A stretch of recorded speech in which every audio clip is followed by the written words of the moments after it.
Hello students, let's see this question. Question में क्या कहा गया है? डेंसिटी ऑफ CaF2 जिसका फ्लोराइड स्ट्रक्चर है इज 3.18 ग्राम पर सेंटीमीटर क्यूब।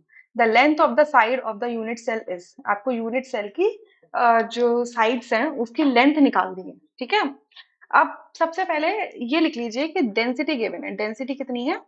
3.18 ग्राम पर सेंटीमीटर क्यूब है। अच्छा, CaF2 का स्ट्रक्चर है, कैल्शियम फ्लोराइड है, तो इसका मोलर मास कितना हो जाएगा? CaF2 का आपका एक कैल्शियम का है मोल, और आपका एक मोल ऑफ कैल्शियम एटम में कितने वजन होते हैं? 40 होता है। प्लस आपके दो मोल आपके किसके? फ्लोराइड के, और एक फ्लोराइड के मोल में होता है 19 ग्राम। तो ये हो जाएगा 40 प्लस आपका 38, तो हो जाएगा 78 ग्राम पर मोल। ठीक है। अच्छा, अब देखिए हमें एज लेंथ निकालनी है, मतलब ए निकालना है। तो हम डेंसिटी का फॉर्मूला यूज कर सकते हैं, बट हमें जेड की वैल्यू बस पता करनी है। अभी फ्लोराइड स्ट्रक्चर दिया हुआ है, fluoride fluoride structure. Fluoride structure का मतलब क्या होता है कि जो कैटायन होता है वो क्या करता है? सीसीपी बनाता है, मतलब क्यूबिक क्लोज पैकिंग बनाता है। ठीक है, क्यूबिक क्लोज पैकिंग जो होती है वो एक्चुअल में जो उसका यूनिट सेल होता है वो कैसा दिखता है? एफसीसी जैसा दिखता है, face centred cubic unit cell. मतलब क्यूबिक यूनिट सेल तो है, सारी एजेस इक्वल हैं, सारे इंटरफेशियल एंगल्स इक्वल हैं 90 डिग्री के, बट उसके जो यूनिट सेल है वो फेस सेंटर्ड है, यानी कि कॉर्नर्स पर तो एटम्स प्रेजेंट है ही, साथ के साथ कहाँ पर आपके एटम्स प्रेजेंट है? फेस के सेंटर्स में भी प्रेजेंट है। ठीक है, और एनायंस क्या करते हैं? अनायंस क्या करते हैं? Tetrahedral voids. ये जो क्यूबिक यूनिट सेल बनेगी, face centred cubic unit cell बनेगी, इसके अंदर के टेट्राहेड्रल वॉइड्स को ऑक्यूपाई कर लेते हैं। ठीक है, फ्लोराइड स्ट्रक्चर हमारा ये होता है। सो अगर कैटायन के लिए हम देखें, जो हमारा C for cation, A for anion है, कैटायन के लिए देखें तो कैटायन के लिए जेड वैल्यू कितनी होती है? कैटायन के कितने एटम्स प्रेजेंट होंगे एक यूनिट सेल के अंदर? 4। 4 कैसे? आप अगर एफसीसी को देखोगे तो कॉर्नर 8 कॉर्नर है आपके पास, और एक कॉर्नर जो होता है वो 1/8 का कॉन्ट्रीब्यूशन करता है, राइट?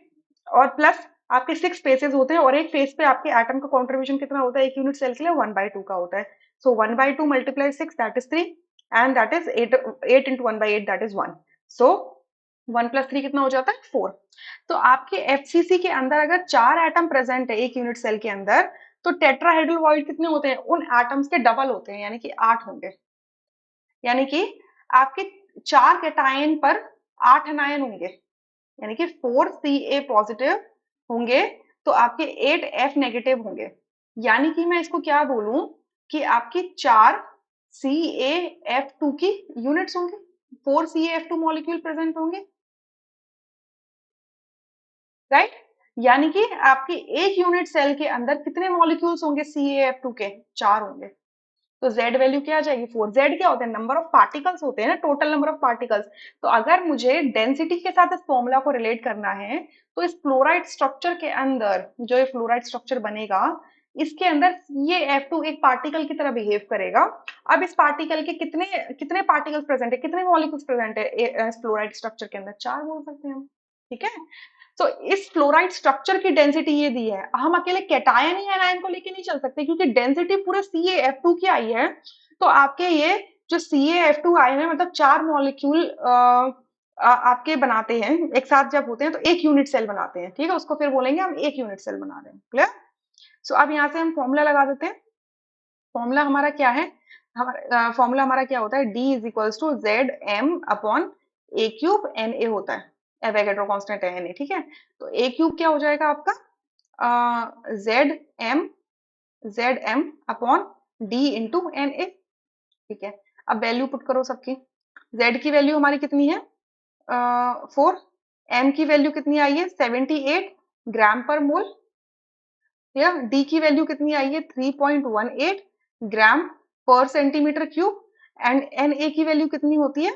6.022 इंटू 10⁻23 पर मोल। ठीक है, पर मोल से पर मोल कैंसिल, ग्राम से ग्राम कैंसिल, तो आंसर किस में आएगा? सेंटीमीटर क्यूब में आएगा।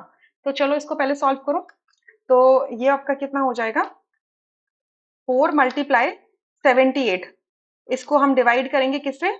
3.18 से। देन इसको हम करेंगे 6.022 से। ठीक है, तो ये आ जाएगा हमारा 16.29। और ये 10 टू द पावर 23 है, ऊपर जाके 10 टू द पावर -23 हो जाएगा, और ये हो गया सेंटीमीटर क्यूब। क्लियर? अब इसका क्या करेंगे, क्यूब रूट करेंगे, हमें एक ही वैल्यू निकालनी है ना, तो इसका क्यूब रूट करेंगे। 16.29 इंटू 10 टू द पावर -23, इसका क्यूब रूट करेंगे। यहाँ पे अगर इसके ऊपर ऐसा छोटा सा 3 लिख देते हैं ना, इसका मतलब क्यूब रूट कर रहे होते हैं। ठीक है, तो इसका मैं अब कर रही हूँ क्यूब रूट।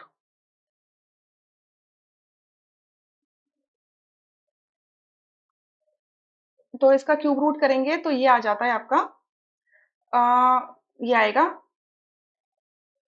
ये एक्चुअल में क्या आ रही है कि ना, अगर करके देख रहे हैं तो इसकी वैल्यू, एक मिनट मैं एक बार फिर से करके देखती हूँ, ठीक है, एक बार रुको।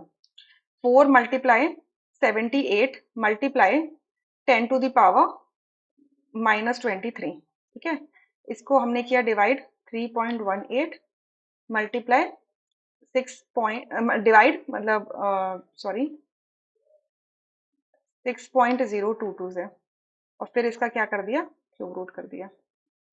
तो ये जो वैल्यू आ रही है, ये जो कैलकुलेटर में वैल्यू दिख रही है, ये दिख रही है 1 2 3 4 5 6 7 8 9 सो यार ये 54 into 10 to the power -9 centimetre आ रही है। ठीक है, इतनी आ रही है। सो हम क्या जानते हैं कि सारे आंसर्स पीकोमीटर में दे रखे हैं, तो 1 पिकोमीटर का मतलब क्या होता है, 10 टू द पावर -12 मीटर होता है। ठीक है, इतना होता है। तो अगर मैं यहाँ पर क्या कर दूं, इसको मैं ऐसे लिख लेती हूँ, ये जो वैल्यू आ रही है कैलकुलेटर के अंदर जो दिख रही है वो 0.000 ऐसे करके आ रही है, तो ये मैं इसको कर रही हूँ 540 into 10 to the power 10 into 10 to the power 10 -10 centimetre करती हूँ। और 1 सेंटीमीटर का मतलब क्या होता है, 10 टू द पावर -2 मीटर होता है। सो सेंटीमीटर की जगह पे आप 10 टू द पावर -2 मीटर कर दो, तो ये हो जाएगा 540 multiply 10 to the power -10 multiply 10 to the power -2 metre. तो ये क्या हो जाएगा, 540 into 10 to the power -12 metre. और 10 टू द पावर -12 मीटर क्या होता है, पिकोमीटर होता है, तो ये हो जाएगा 540 पिकोमीटर। ठीक है, सो आपका यहाँ से जो नियरेस्ट आंसर जो आएगा वो आपका थर्ड होगा। अब आप कहोगे कि ये तो 546 आ रहा है, 540 क्यों नहीं आ रहा। देखो, जब हम कैलकुलेट, ऑब्वियसली आप कैलकुलेटर यूज करोगे ना इतनी बड़ी कैलकुलेशन को करने के लिए, तो जब आप कैलकुलेटर इसे यूज कर रहे हो ना, तो कैलकुलेटर आपको डेसिमल्स में वैल्यू जब दे रहा है ना, तो ये 0.00000 ऐसे करके 54 कर रहा है, उसके बाद में और डेसिमल्स शो ही नहीं कर रहा आपका कैलकुलेटर, क्योंकि कैलकुलेटर की भी तो अपनी कोई लिमिट होती है ना कि अप टू 10 डेसिमल्स तक ही शो कर सकता है, या फिर 8 डिजिट तक कर सकता है, तो ये इसके यहाँ शो नहीं कर रहा है। ठीक है, तो इस वजह से मैंने इसको 540 किया है, आगे की डेसिमल हो सकता है 6 आ रही हो, और कोई बड़ा कैलकुलेटर आप यूज कर लो तो। क्लियर? सो इससे कोई परेशानी वाली बात नहीं है, ये आपका थर्ड ऑप्शन यहाँ से करेक्ट आ रहा है, क्योंकि और कोई ऑप्शन यहाँ पे मैच ही नहीं हो पा रहा। I hope you understood this question. Thank you.